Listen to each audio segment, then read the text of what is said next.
CNT act पर झाविमो ने राज्य सरकार को आड़े हाथों लिया है। सरकार गृह युद्ध छेड़ने का आरोप लगाया है, साथ ही सीएनटी एक्ट पर डिबेट कराने की बात कही है। झाविमो विधायक अरविंद सिंह ने सीएनटी एक्ट के मुद्दे पर कहा है कि समाज को दिशा भ्रमित करने का प्रयास किया जा रहा है। वे इस मुद्दे को विधानसभा में उठाएंगे।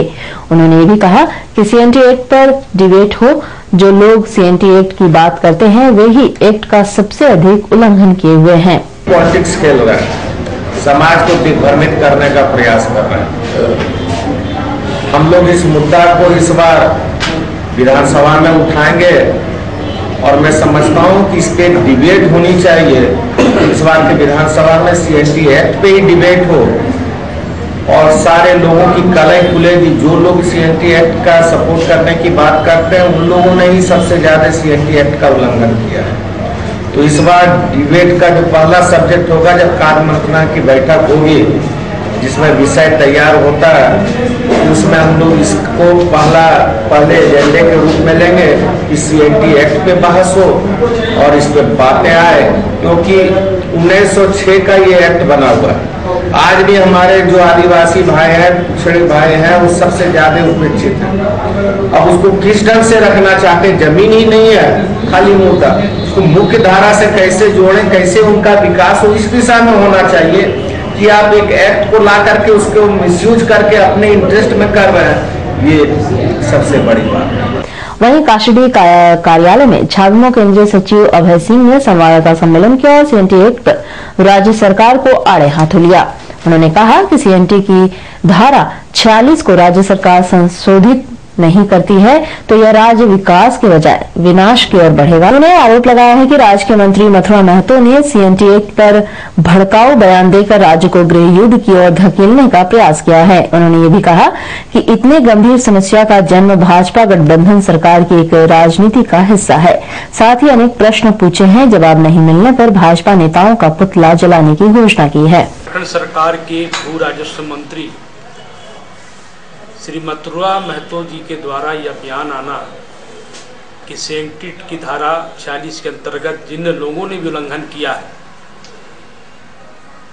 उनकी जांच करने के बाद उनकी जमीन वापस ले लेंगे, यह बिल्कुल ही गैर जिम्मेदाराना बयान झारखंड सरकार के मंत्री जी के द्वारा हो रहा है।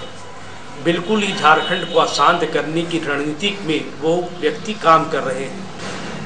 हमारा यह कहना है कि भारतीय जनता पार्टी गठबंधन की सरकार को अविलंब इस पर अपना बयान जारी करना होगा, क्योंकि जिस प्रकार उनके माननीय मंत्री के द्वारा हो रहा है, इससे यही जनता के बीच में स्पष्ट संदेश जा रहा है कि भारतीय जनता पार्टी और झारखंड मुक्ति मोर्चा और आसू तीनों मिलकर के फ्रेंडली मैच खेल करके झारखंड की जनता को तबाह करना चाहती है, आपस में लड़वाना चाहती है, मरवाना चाहती है, खून खराबा करवाना चाहती है और इसी प्रकार का रणनीति का हिस्सा बना करके ये लोग अपना काम कर रहे हैं।